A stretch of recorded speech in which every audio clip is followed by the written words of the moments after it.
Let me describe someone you know. They have a husky in Chennai in June. The dog pants constantly. It's miserable.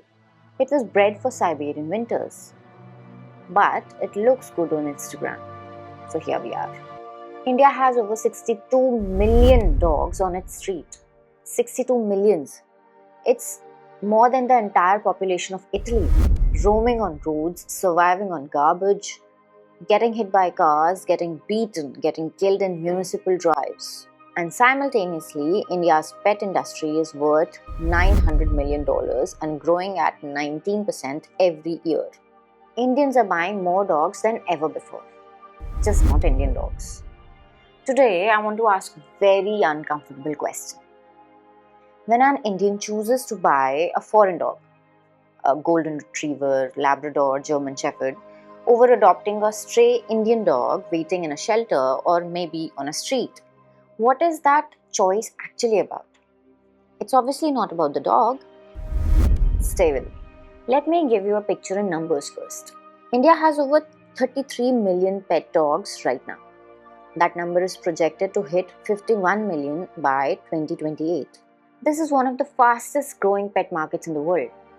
The top breeds that Indians are buying are Golden Retriever, Labrador, French Bulldog, Husky, Beagle, German Shepherd, all foreign breeds. Meanwhile, 62 million dogs live on the Indian streets. In Delhi alone, there are 5.5 lakhs dogs on the street and less than 20 facilities to house them.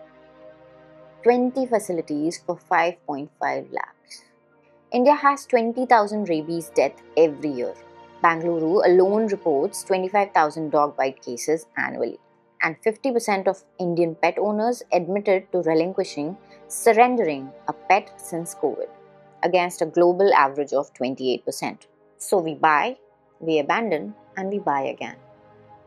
And meanwhile, the Indian dogs that were born here, adapted to the climate, genetically resilient, keep waiting. Here's the part nobody talks about. The preference of foreign breeds over Indian breed is just not about aesthetics. It is actually a colonial hangover wearing the collar. During British rule in India, foreign breeds were explicitly prized over indigenous ones. British officers kept spaniels and retrievers. The Indian pariah dog, one of the oldest dog breeds in the world, with remains found in the Indus Valley civilization, sites dating back 4,000 years, was associated with the streets, with poverty, with lower classes. And that association never fully left. There is a reason they are called stray dogs and not what they actually are. The Indian pariah, a distinct breed, ancient, genetically superior in adaptation to the subcontinent. Documented by Indian Army itself, which inducted Mudhol hounds from Karnataka in 2018 because they perform better than Western breeds in Indian terrain. मेरे प्यारे देशवासियों, क्या आप जानते हैं मैंने देशवासियों के साथ ही अपने सुरक्षा बलों से आग्रह किया था कि वे भारतीय नस्ल के डॉग्स को अपनाएं क्योंकि वो हमारे परिवेश और परिस्थितियों के अनुरूप ज्यादा आसानी से ढल जाते हैं. PM Modi mentioned them in Mann Ki Baat. Indian Army uses them. But an Indian middle class family still wants a golden retriever. This is what the psychologists call inferiority status transfer, where the colonial hierarchy of foreign means superior and local means inferior is so thoroughly internalized that it now runs on autopilot. You don't actually think, I want a British dog. You think, I want a nice dog. But the aesthetic of what counts as nice was built during colonialism and never dismantled. We do this with skin colors, with universities, with accents, and apparently with dogs too. Let me be more direct. A foreign breed dog in India is a status symbol. Full stop. A husky costs between 50,000 to 1.5 lakh rupees from a breeder. A golden retriever, 30 to 80,000. A French bulldog up to 2 lakhs. Adopting an indie dog from a shelter, free to 2,000 rupees. And often already vaccinated and sterilized. So the question is, what people exactly are paying for? They are paying for the signal. The signal that says, I am this kind of person. I can pay for this, I have a taste. And the indie dogs don't send that signal because that indie dog reminds them of the street. And in a country where class anxiety runs this deep, nobody wants a reminder of the street in their living room. And here is the dark psychology underneath all of this. The same people who post adopt, don't shop on their Instagram stories are the ones who went to a breeder 6 months ago, because posting the sentiment is free. Actually changing the behavior costs something. It costs status. And status in India is not a luxury. For many people, it feels like survival. Now I want to tell you what actually happens when you buy from a breeder.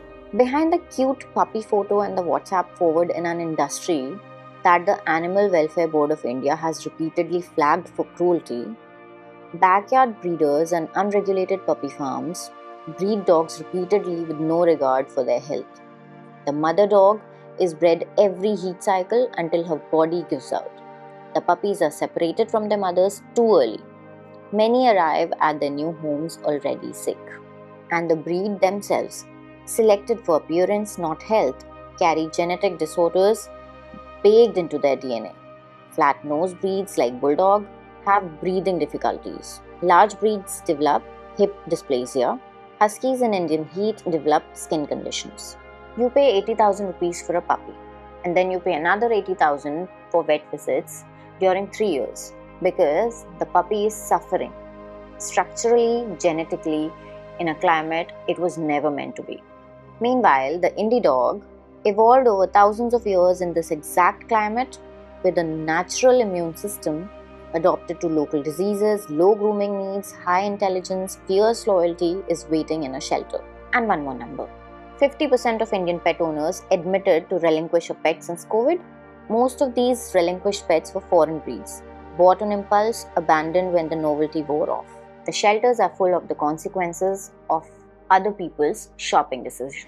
I want to be clear on this. I'm not speaking from a distance on this. My daughter is 2 years old and she found a dog. 10 days old, eyes barely open, fits in one hand. A 2-year-old daughter and a 10-day puppy. Neither of them asked for permission, neither of them consulted any breeder. Neither of them cared about the breed or the bloodline or the Instagram aesthetics. One needed home and the other one just somehow knew. And you know what we spent? Vaccination and tick treatment. That's it.